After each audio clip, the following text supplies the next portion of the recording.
Assalamualaikum warahmatullahi wabarakatuh.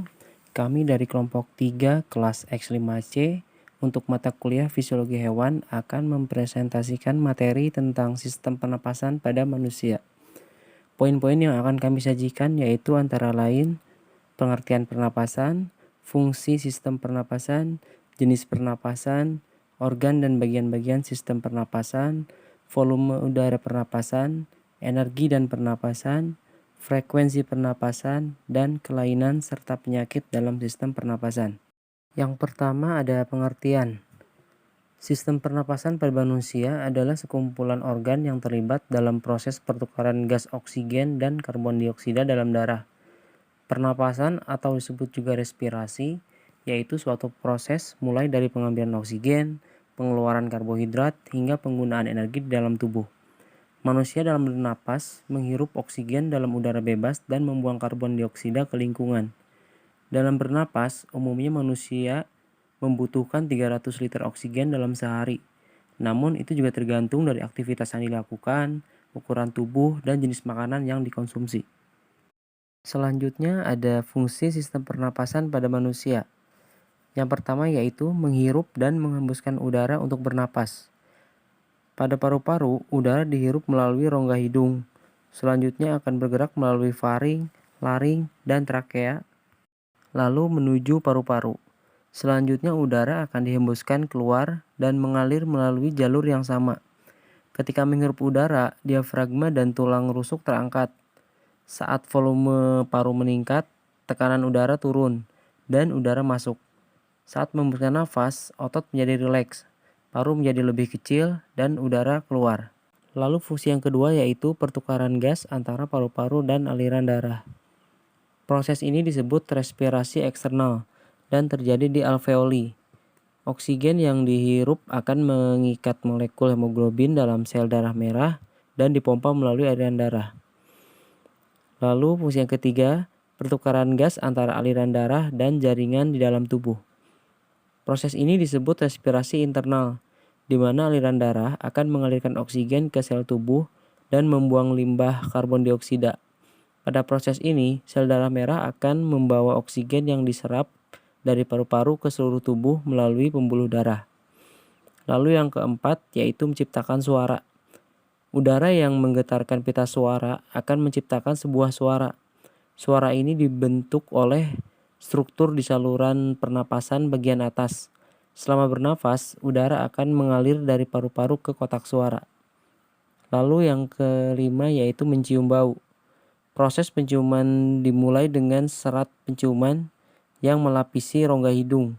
Saat udara memasuki rongga hidung, bahan kimia di udara akan mengaktifkan reseptor sistem saraf. Stimulus ini akan mengirimkan sinyal ke otak. Jenis pernapasan. Pernapasan pada manusia dibedakan berdasarkan letaknya dan juga berdasarkan mekanismenya. Berdasarkan letaknya, pernapasan dibagi menjadi dua, yaitu pernapasan luar dan pernapasan dalam. Pernapasan luar adalah terjadinya pertukaran udara di dalam alveolus dengan darah yang berada di dalam kapiler. Sedangkan pernapasan dalam yaitu terjadinya pernapasan antara darah yang ada di dalam kapiler dengan semua sel-sel yang ada di dalam tubuh. Berdasarkan mekanismenya, pernapasan pun dibagi menjadi dua, yaitu pernapasan dada dan pernapasan perut. Pernapasan dada adalah pernapasan yang melibatkan otot antar tulang rusuk, di mana mekanismenya dibedakan menjadi dua, yaitu fase inspirasi. Fase ini berupa berkontraksinya otot antar tulang rusuk sehingga rongga dada membesar. Akibatnya, tekanan dalam rongga dada menjadi lebih kecil daripada tekanan di luar, sehingga udara luar yang kaya oksigen akan masuk. Yang kedua, fase ekspirasi. Fase ini merupakan fase relaksasi atau kembalinya otot antar tulang rusuk ke posisi semula, yang diikuti oleh turunnya tulang rusuk sehingga rongga dada menjadi kecil. Sebagai akibatnya, di dalam rongga dada menjadi lebih besar daripada tekanan luar, sehingga udara dalam rongga dada yang kaya karbon dioksida akan keluar. Yang kedua, pernafasan perut.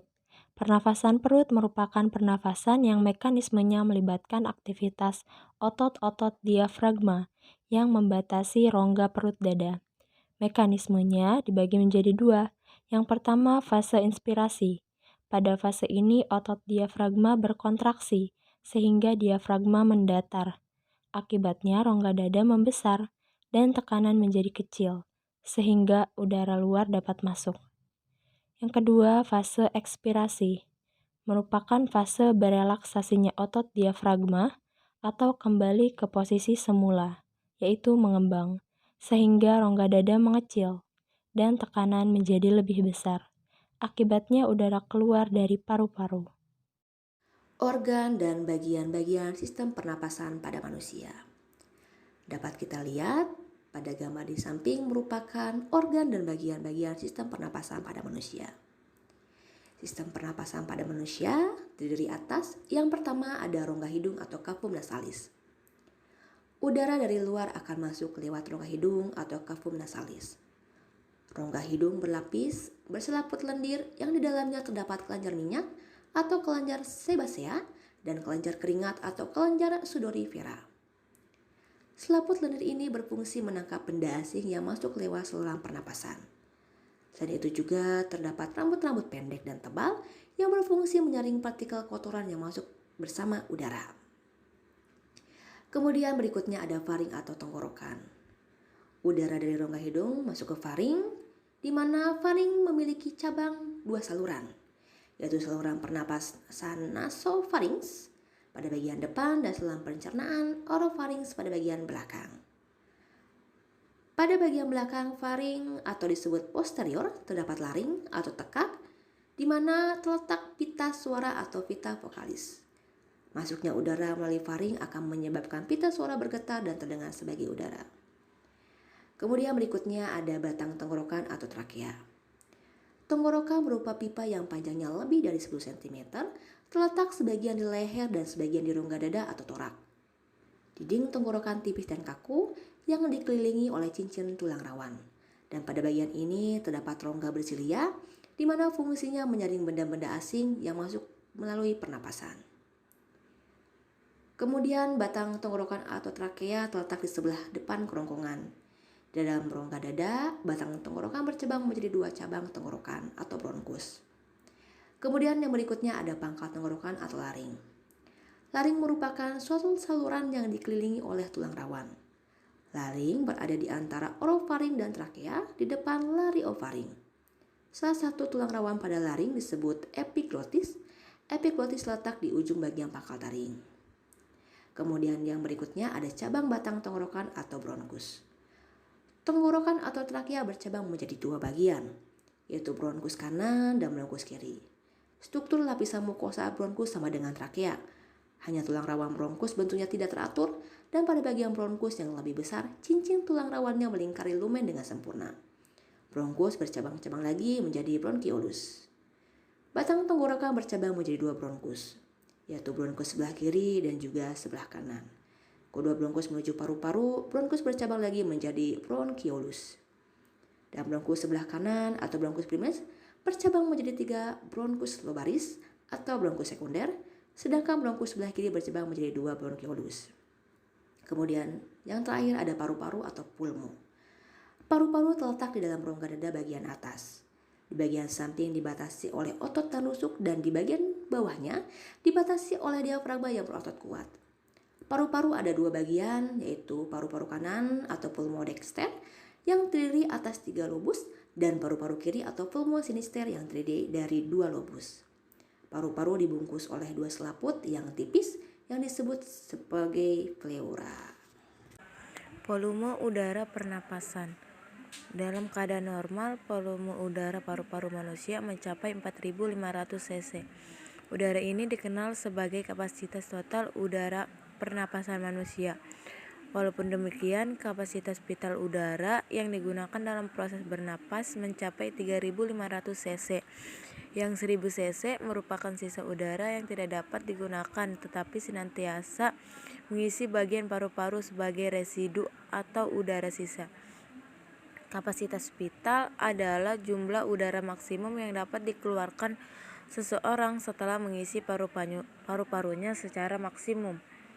Dalam keadaan normal, kegiatan inspirasi dan ekspirasi atau menghirup dan menghembuskan udara dalam bernapas hanya menggunakan sekitar 500 cc volume udara pernapasan atau kapasitas tidal sama dengan kurang lebih 500 cc. Kapasitas tidal adalah jumlah udara yang keluar masuk paru-paru pada pernapasan normal. Dalam keadaan luar biasa, inspirasi merupakan ekspirasi dalam menggunakan sekitar 1500 cc untuk pernapasan atau ekspirator reserve volume sama dengan inspirator reservoir volume sama dengan 1500 cc. Energi dan pernafasan. Energi yang dihasilkan oleh proses pernafasan akan digunakan untuk membentuk molekul berenergi yaitu ATP. Selanjutnya, molekul ATP akan disimpan dalam sel dan merupakan sumber energi utama untuk aktivitas tubuh. ATP berasal dari perombakan senyawa organik seperti karbohidrat, protein, dan lemak. Gula atau glukosa dari pemecahan karbohidrat dalam tubuh diubah terlebih dahulu menjadi senyawa fosfat yang dikatalisis oleh bantuan enzim glukokinase. Selanjutnya, senyawa fosfat diubah menjadi asam pirufat dan akhirnya dibebaskan dalam bentuk H2O atau air dan karbon dioksida atau CO2 sebagai hasil samping oksidasi tersebut. Proses respirasi sel dari bahan glukosa secara garis besar meliputi 3 tahapan, yaitu proses glikolisis, siklus Krebs, dan transfer elektron. Para pekerja berat atau para atlet yang beraktivitas tinggi, pembentukan energi dapat dilakukan secara anaerobik. Hal ini disebabkan bila tubuh kekurangan suplai oksigen, maka akan terjadi proses perombakan asam pirufat menjadi asam laktat yang akan membentuk 2 mol ATP. Frekuensi pernafasan. Jumlah udara yang keluar masuk ke paru-paru setiap kali bernafas disebut sebagai frekuensi pernapasan. Pada umumnya, frekuensi pernapasan manusia setiap menitnya sebanyak 15-18 kali. Cepat atau lambatnya frekuensi pernapasan dipengaruhi oleh beberapa faktor. Di antaranya, yang pertama ada usia. Semakin bertambahnya usia seseorang akan semakin rendah frekuensi pernapasannya. Hal ini berhubungan dengan energi yang dibutuhkan. Yang kedua, jenis kelamin. Pada umumnya, pria memiliki frekuensi pernapasan yang lebih tinggi dibandingkan dengan wanita. Kebutuhan akan oksigen serta produksi karbon dioksida pada pria lebih tinggi dibandingkan wanita. Yang ketiga ada suhu tubuh. Semakin tinggi suhu tubuh seseorang, maka akan semakin cepat frekuensi pernapasannya. Hal ini berhubungan dengan peningkatan proses metabolisme yang terjadi dalam tubuh. Kemudian ada posisi atau kedudukan tubuh.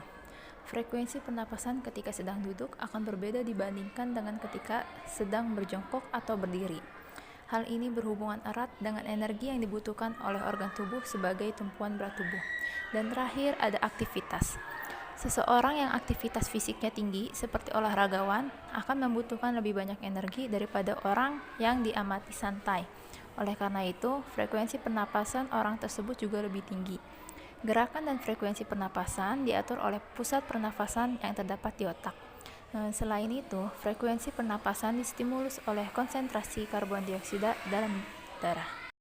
Selanjutnya adalah kelainan dan penyakit dalam sistem pernafasan. Sistem pernafasan manusia terdiri atas beberapa organ dan dapat mengalami gangguan. Gangguan ini biasanya berupa kelainan atau penyakit. Penyakit atau kelainan yang menyerang sistem pernafasan ini dapat menyebabkan proses pernafasan terganggu. Berikut adalah beberapa contoh gangguan pada sistem pernafasan manusia. Yang pertama, emfisema. Emfisema merupakan penyakit paru obstruktif kronis dan tidak terjadi secara mendadak. Kerusakan parunya telah terjadi selama bertahun-tahun dan terjadi secara perlahan-lahan. Orang dengan emfisema mengalami kerusakan pada dinding kantung-kantung udara alveoli. Bagian paru yang telah rusak tidak dapat kembali ke kondisi sehat seperti sebelumnya. Alveoli merupakan kantung kecil berisi udara yang terletak di ujung saluran bronkial atau percabangan kecil saluran napas. Fungsinya adalah sebagai tempat pertukaran karbon dioksida dan oksigen. Bagian ini memiliki dinding yang sangat tipis sehingga sangat mudah rapuh. Orang yang memiliki penyakit emfisema, jaringan alveolinya akan hancur secara perlahan. dan kerusakannya dapat menyebabkan penyumbatan. Penyumbatan itu berupa udara yang banyak terperangkap di paru-paru, sehingga oksigen yang dialirkan ke dalam darah juga sangat sedikit dan tidak mencukupi. Itulah yang menyebabkan sesak nafas dan seseorang sulit untuk bernafas. Biasanya penyakit ini terjadi pada orang-orang yang punya kebiasaan merokok. Dan belum ada obat untuk menyembuhkan rusaknya alveoli ini, namun dapat mencegah emfisema. Bisa dilakukan menghindari faktor risiko yang bisa menjadi penyebab emfisema, seperti merokok atau menghindari paparan asap dan bahan kimia industri. Kedua, asma. Asma merupakan kelainan penyumbatan saluran pernafasan yang disebabkan oleh alergi seperti debu, bulu, ataupun rambut. Penyakit asma ini biasanya merupakan penyakit genetik atau diturunkan, tapi bisa juga timbul akibat alergi terhadap suhu lingkungan. Lingkungan seperti apa yang menyebabkan asma itu? Biasanya sih lingkungannya dengan cuaca dingin, berangin, panas, dan didukung dengan kualitas udara yang buruk. Untuk mencegah kambuhnya asma, yang dapat dilakukan adalah hindari pemicunya, seperti misalnya kalau kita punya alergi terhadap asap rokok atau polusi udara, itu sebaiknya dihindari. Jangan terlalu lama berdiam diri di situ. Dan minum obat sesuai yang dianjurkan dokter. Penyakit asma merupakan penyakit yang riskan. Sebaiknya jika terindikasi memiliki penyakit asma harus membawa obat-obatan kemanapun pergi ya. Ketiga, tuberkulosis atau TBC merupakan penyakit paru-paru yang disebabkan oleh Mycobacterium tuberculosis. Bakteri tersebut menimbulkan bintil-bintil pada dinding alveolus. Jika penyakit ini menyerang dan dibiarkan semakin luas, dapat menyebabkan sel paru-paru mati. Akibatnya, paru-paru akan kuncup atau mengecil. Hal tersebut menyebabkan para penderita TBC nafasnya sering terengah-engah. Penyakit TBC ini biasanya menimbulkan gejala berupa batuk yang berlangsung lebih dari 3 minggu. Biasanya itu dia berdahak dan terkadang mengeluarkan darah. Penyakit TBC merupakan penyakit paru-paru yang bisa menular. Biasanya penyakit ini ditularkan dari percikan ludah yang keluar dari penderita TBC ketika berbicara, batuk, atau bersin. Pengobatan penyakit TBC membutuhkan waktu yang cukup lama dan biaya yang tidak sedikit, karena minimal pengobatannya itu memakan waktu 6 bulan. Untuk mencegah penyakit tuberkulosis, disarankan melakukan vaksin BCG sebelum bayi berusia 2 bulan. Tidak membuang dahak atau meludah sembarangan, tutup mulut saat bersin, batuk dan tertawa, dan mengenakan masker saat berada di tempat ramai.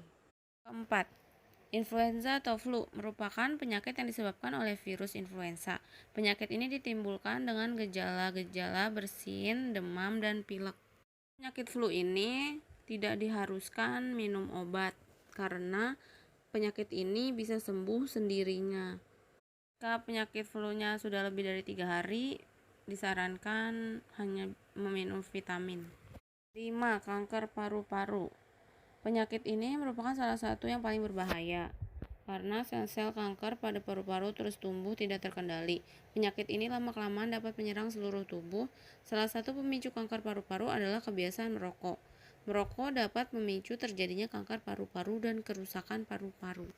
Gejala kanker paru-paru biasanya batuk kronis, batuk berdarah, penurunan berat badan drastis, nyeri di dada dan tulang, disertai pengobatan kanker paru-paru jika masih stadium awal biasanya bisa melalui operasi, tapi jika kankernya sudah mencapai stadium lanjut, maka penanganannya itu dapat dilakukan dengan radioterapi dan kemoterapi.